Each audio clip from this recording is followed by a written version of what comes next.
Hello friends. Hello students. कल जब मैंने वीडियो बनाई कि 50 most important topics of physics जो आप पढ़ के बहुत आसानी से बहुत अच्छे नंबर ले सकते हैं, वो लेने के बाद काफ़ी बच्चों के मैसेज आए कि सर अगर पॉसिबल है तो इनमें से कुछ एक टॉपिक्स आप अपने हिसाब से थोड़े समझा दीजिए। तो बस उसी सीरीज को कंटिन्यू करते हुए 50 डेज चैलेंज एक आप लोगों को मैं दे रहा हूँ। आपको करना यह है कि डेली का एक टॉपिक जो है वो करना है। अभी भी आपके पास 75 डेज है। डेली का एक टॉपिक आपको करना है और उसको आपने कम से कम 3 to 4 पेजेस का लिखना है। तो whether it is topic, whether it is unit और whether it is numerical part, आपको वो करना है। बेशक आप देख के लिखिए, किसी भी बुक से कीजिए, बट आपको करना है। सो उसी सीरीज में, उसी श्रृंखला में हम आगे बढ़ते हैं आज अपने पहले टॉपिक की तरफ, जिसका नाम है क्वांटाइजेशन ऑफ चार्ज। आज श्री गणेश कर रहे हैं हम इसका क्वांटाइजेशन ऑफ चार्ज की वजह से। क्वांटाइजेशन ऑफ चार्ज की अगर हम बात करें तो बहुत सिंपल सा फंडा है इसका। बहुत सिंपल सा फंडा है। वो क्या फंडा है कि जो टोटल चार्ज है Q, that is equal to NE। मतलब जो टोटल चार्ज है वो क्वांटाइज्ड है। ऑल्दो वैसे हमें पता है कि क्वैक्स भी होते हैं बीच में, E/3 और 2E/3, लेकिन फिर भी हम ओवरऑल ये मान के चलते हैं क्लास 12 के लेवल पे कि जो चार्ज है वो जो है एक इंटीग्रल मल्टीपल है, 1 2 3 4 5 6। और अगर इट इज, अगर वो नेगेटिव है तो -1 -2 अप टू सो ऑन, ऐसे चलता रहता है।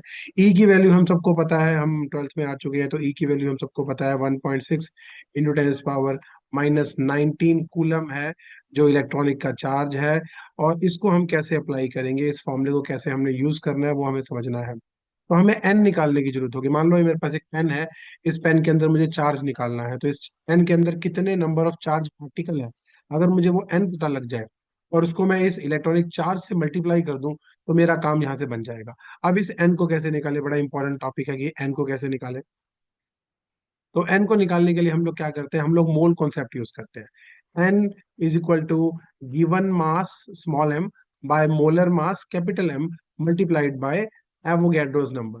एवोगैड्रोस नंबर आपको पता है, एक मोल में कितने, एक ग्राम में कितने इलेक्ट्रॉन्स या प्रोटॉन्स या पार्टिकल्स होते हैं या मॉलिक्यूल्स होते हैं, उसके लिए होता है। तो इसके अंदर क्या है, 6.022 × 10⁻23। एवोगैड्रोस नंबर की वैल्यू आप सब लोगों को पता है, 6.02 इंटू 10⁻23। इतने सारे जो है ये एटम्स यहाँ पर होते हैं, तो इसके अकॉर्डिंग हमें यहाँ पे चलना पड़ता है। सो अब हमें ये दोनों फॉर्मूलाज अप्लाई करके सबसे पहले जो है हमारे यहाँ पे न्यूमेरिकल्स हैं वो करने पड़ते हैं। ये वाला पार्ट जो है आपके लिए इजी रहेगा और आपको जेई में भी हेल्प करेगा। तो एक बहुत सिंपल से क्वेश्चन से स्टार्ट करते हैं। आइए चलते हैं अपने क्वेश्चन के ऊपर। How many electrons will contribute in 1 coulomb of charge. Class 10th का क्वेश्चन है वैसे। इससे स्टार्ट करता हूं मैं। 5 या 7 मिनट की ही वीडियो बनाऊंगा मैं, ज्यादा लंबी वीडियो नहीं बनाने वाला। Because short note, short revision, एक एक दो दो न्यूमेरिकल भी आपको अगर समझ में आ गया, उसका मेथड समझ में आ गया, तो आपका काम चल जाएगा। तो हमें यहाँ पर देखिए क्या गिवन है, चार्ज गिवन है। Q is equal to 1 coulomb, ये हमें गिवन है। फॉर्मूला हमारे पास है Q is equal to NE। और हमें निकालना क्या है, हमें N निकालना है। N is equal to Q/E। जब भी आपको समझना है कि कैलकुलेशन कैसे करनी है, यूनिट क्या आएगा, तो आप क्या कीजिए, यूनिट भी साथ में मल्टीप्लाई कर दीजिए। जैसे यहाँ पे मैंने कूलम को मल्टीप्लाई कर दिया, 1.6 इंटू 10⁻⁻19 कूलम। कूलम से कूलम कर, since it is a number तो आपका आंसर सिर्फ एक नंबर आएगा। एन की वैल्यू आएगी 6.25 इंटू 10⁻28, सॉरी 10⁻18। ठीक है, ये आपके पास वैल्यू आने वाली है इसकी।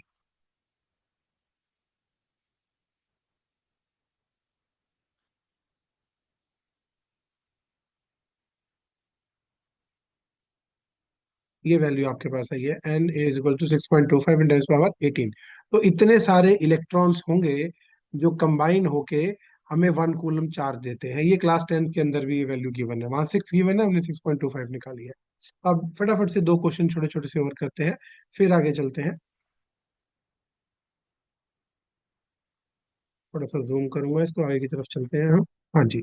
सो अगला क्वेश्चन जो हम अब यहाँ पे लेंगे वो ये लेंगे कि एक कप ऑफ वाटर के अंदर कितना चार्ज होता है, how many charge in one cup of water.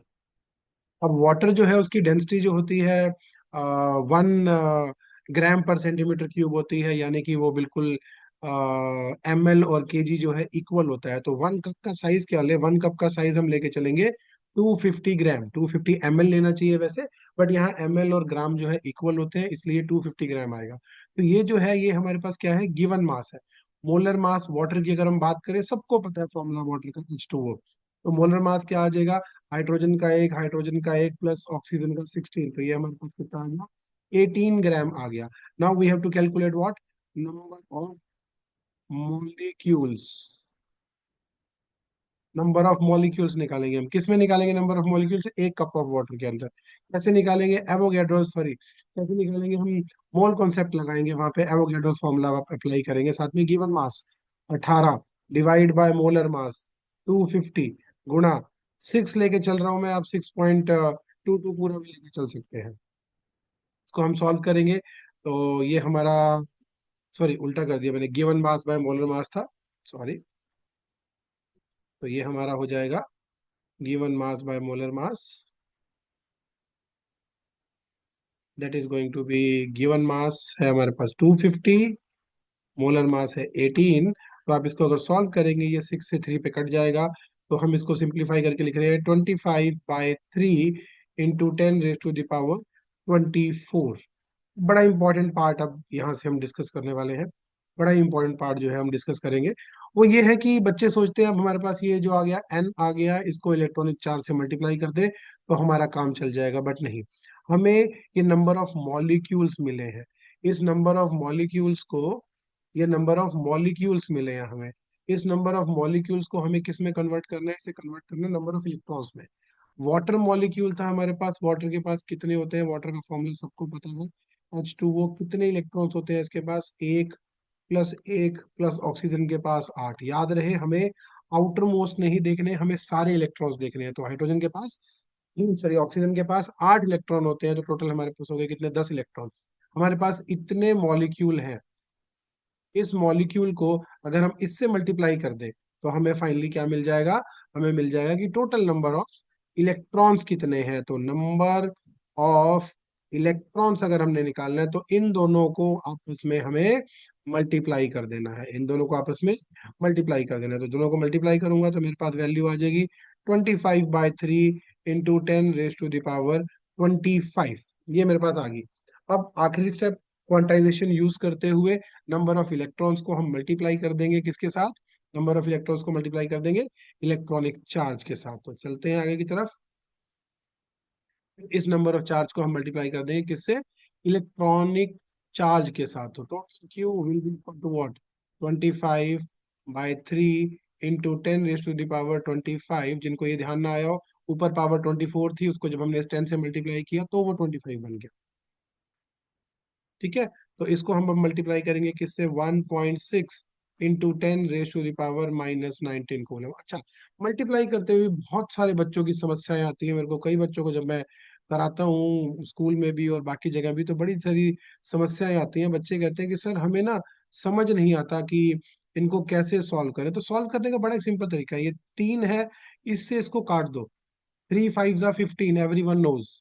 ठीक है, तो ये 15 नहीं है, 1.6 है, तो ये 0.5 से थोड़ा सा ऊपर आएगा। अगर हम करेंगे इसको आगे तो ये 0.53 आ जाएगा। तो इस तरह से इसको कट कर दो। अब इस 25 और इस 0.25 को 0.53 को मल्टीप्लाई कर दो। बच्चे क्या करते हैं, पहले वो 25 और 1.6 को मल्टीप्लाई करते हैं और बाद में डिवाइड करते हैं। मैं उनको ये कहता हूँ कि आप इनको डिवाइड पहले कीजिए, शॉर्टकट्स भी आपको मैं सिखाने की थोड़ी कोशिश करूंगा। तो मल्टीप्लाई करेंगे तो आपका आंसर कुछ 13.3 के आसपास आ जाएगा। ठीक है, अगर 13.2827 आ रहा हो तो आप अप्रॉक्स लिख सकते हैं। बोर्ड में सीबीएसई के लिए अगर आपने साथ में अप्रॉक्स लिखा हुआ है, आपके आंसर में थोड़ा बहुत माइनर सा एरर है, तो आपको मार्क्स मिलने के चांसेस है। और पावर को हम साथ में मल्टीप्लाई करते हैं तो पावर हमारे पास बचेगी 10 raised to the power 6 coulomb. तो ये हमारा चार्ज निकला एक कप पानी के अंदर, जो एक कप पानी हम नॉर्मली आराम से पी जाते हैं उसके अंदर इतना चार्ज निकलता है। एक आखिरी क्वेश्चन और करते हैं आज के लिए, फिर क्वांटाइजेशन को विराम देंगे और कल मिलेंगे इसी time with the same lecture of physics. और उसके अंदर हम क्या करेंगे, हम थोड़े से और अगले टॉपिक के ऊपर चलेंगे जो हमारा होगा कूलम्स लॉ और उसके वेक्टर फॉर्म, और फिर उसके न्यूमेरिकल्स के ऊपर चलेंगे। तो कल का लेक्चर थोड़ा सा लंबा हो सकता है, बट आज का लेक्चर जो है छोटा सा है। इसके ऊपर चलते हैं फटाफट से। लास्ट क्वेश्चन आज के लिए मैं ले रहा हूँ। 1 kg ऑफ आयरन। अब यहाँ पर ना थोड़ी सी आपको अपनी केमिस्ट्री याद रखनी है, क्योंकि बच्चे क्या करते हैं, बहुत बार फिजिक्स में भी मैं देखता हूँ, सर इसका मास बता दो, सर इसका चार्ज बता दो। तो बेटा वो मैं नहीं बताने वाला, वो आपको याद रखना है खुद। तो आयरन जो है बड़ा ही अच्छा एक कंपाउंड है, स्टेबल कंपाउंड है। 26 इसका नंबर होता है, और 56 जो है इसका मास होता है। ठीक है। अब इसको हम यहाँ से अप्लाई करेंगे, क्योंकि 26 भी हमें चाहिए और 56 भी हमें चाहिए। 26 हमें क्या चाहिए, हमें चाहिए इसके नंबर ऑफ इलेक्ट्रॉन्स के लिए, और 56 जो है वो मास के लिए चाहिए। 1 kg हमें गिवन मास गिवन है, तो हम क्या करेंगे, नंबर ऑफ मॉलिक्यूल्स निकालेंगे। याद रहे, मोल कॉन्सेप्ट से नंबर ऑफ मॉलिक्यूल्स निकलते हैं पहले। सो 1 kg 1000।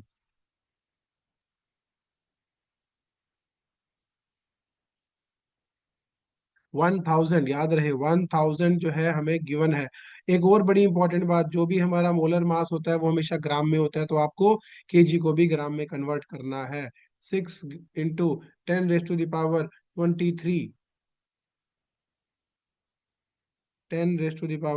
10⁻23। इसको आप सॉल्व करेंगे, वहां से आपको नंबर ऑफ मॉलिक्यूल्स मिल जाएंगे। लेकिन इसको डायरेक्टली अभी भी आपने इलेक्ट्रॉनिक चार्ज से मल्टीप्लाई नहीं करना। अभी आपको क्या करना है, इस 26 को यूज करना है। जैसे स्पेशल 26 को यूज करना बड़ा जरूरी है। अगर आप इस 26 को यूज नहीं करेंगे तो क्या होगा, आपका आंसर नहीं आएगा। तो हमें क्या निकालना है, एन निकालना है। एन क्या है, number of electrons. Number of electrons निकालने के लिए इनको आपस में मल्टीप्लाई करते हैं हम। ये आ जाएगा हमारा 3 / 28 × 10⁻26, और साथ में हम मल्टीप्लाई कर देंगे किसको, 26 को। तो ये हमारा 13/14, और इसको भी मल्टीप्लाई कर देंगे तो आ जाएगा 39/14 × 10⁻26। ये हमारे पास बचेगा 10⁻26 हमारे पास बचेगा। ये हमारे पास आ गया number of, sorry, number of electrons, या नंबर ऑफ प्रोटॉन्स भी बोल सकते हैं, बिकॉज नंबर ऑफ इलेक्ट्रॉन जितने होंगे उतने नंबर ऑफ प्रोटॉन्स भी होने वाले हैं। और फाइनली आते हैं क्वांटाइजेशन को यूज करते हुए, Q = NE। और इसको अप्लाई करेंगे तो बहुत सिंपल सा हमारा फंडा है कि दोनों को मल्टीप्लाई कर देना है आपने। किस किस को मल्टीप्लाई करना है, 39/14। मैं जान के वीडियो की लैंग्वेज थोड़ी सी बाइलिंगुअल रख रहा हूँ, बिकॉज बहुत सारे बच्चे हो सकते हैं जो हरियाणा बोर्ड से भी बिलोंग करते हो, जहाँ उनको बहुत ज़्यादा इंग्लिश ना आती हो। तो कोई प्रॉब्लम नहीं है, इसलिए मैं बाइलिंगुअल रख रहा हूँ। अगर आपको लगता हो कि आपको प्योर हिंदी में चाहिए तो आप मुझे मैसेज कर सकते हैं, मैं आपको प्योर हिंदी में भी ये प्रोवाइड कर दूंगा। बस अब आपने इसको मल्टीप्लाई करना है। ये आपका आ जाएगा कितना, 0.8, और ये आ जाएगा आपका 7। अब देखिए, फिर से मैं इसको यहीं पे डिवाइड करूंगा, फिर से वही काम करूंगा मैं जो पहले किया था। यानी कि इसको पार्शियल ही मल्टीप्लाई कर दो, पार्शियल ही डिवाइड कर दो। 7 × 1 = 7.1। ठीक है, बाकी क्या बचेगा, 10 बचेगा, तो 7 × 1 = 7, तो 0.11 आ गया। 0.11 को 39 से आप मल्टीप्लाई कर दीजिए, और बाकी पावर आप सॉल्व कर दीजिए, तो आपका आंसर यहाँ पर आ जाएगा। मैं कोई पहले से प्रिपेयर करके नहीं आया हुआ हूँ, आपके सामने क्वेश्चंस बना रहा हूँ, इसलिए मल्टीप्लाई भी आपके सामने ही करूंगा। तो 39 और 39 को अगर हम करेंगे तो हमारे पास आ जाएगा 9 और 12, 429 विद डेसिमल 4.29। ये हमारा रफ वर्क है, साइड पे कर सकते हैं आप, रफ वर्क के लिए भी आपको स्पेस मिलता है। और ये बचेगा 10⁻⁷ कूलम। ये हमारे पास आ गया। जाते हुए लास्ट एक टिप दूंगा, आप अपने रीडिंग टाइम को बहुत ध्यान से यूटिलाइज करें। पेपर कैसे अटेम्प्ट करना है उसके बारे में भी मैं आपको बीच बीच में टिप्स देता रहूंगा। आज की जो टिप रहेगी, tip of the day will be, question paper जब रीड कर रहे हैं, जो आप 15 मिनट जो आपको रीडिंग टाइम दिया है, उसमें आप कोशिश करें केस स्टडी को बढ़ के सॉल्व कर लें। क्योंकि मेरा मानना ये है कि मोस्टली बच्चे क्वेश्चन रीड करते हैं उस 15 मिनट में, और फिर बाद में जब करने बैठते हैं तो फिर रीड करते हैं। तो what is the fun of having this reading time. तो रीडिंग टाइम में वो काम करें जिसको दोबारा ना करना पड़े। या एक काम और कर सकते हैं आप, आप जितने भी ऑप्शन वाले क्वेश्चन है 5 मार्कर स्पेशली, उनमें से ऑप्शन डिसाइड कर ले कि मुझे यही करना है, दूसरा नहीं करना, और फिर उसके ऊपर आपको अड़े रहना है, दूसरा क्वेश्चन बाद में भी पढ़ना नहीं है, सो दैट हमारा एक भी मिनट वेस्ट ना हो। तो आज की टिप ये थी कि अपने 15 मिनट रीडिंग टाइम में डिसाइड कर ले कि या तो हमें केस स्टडी कंप्लीट कर देनी है, या फिर हमें 5 5 नंबर वालों में से कौन से क्वेश्चन करने हैं। Thank you so much. Quantization of charge आज हमने डिस्कस किया। उम्मीद करता हूँ ये आपको समझ में आया होगा। Thank you so much and all the best for your final exams.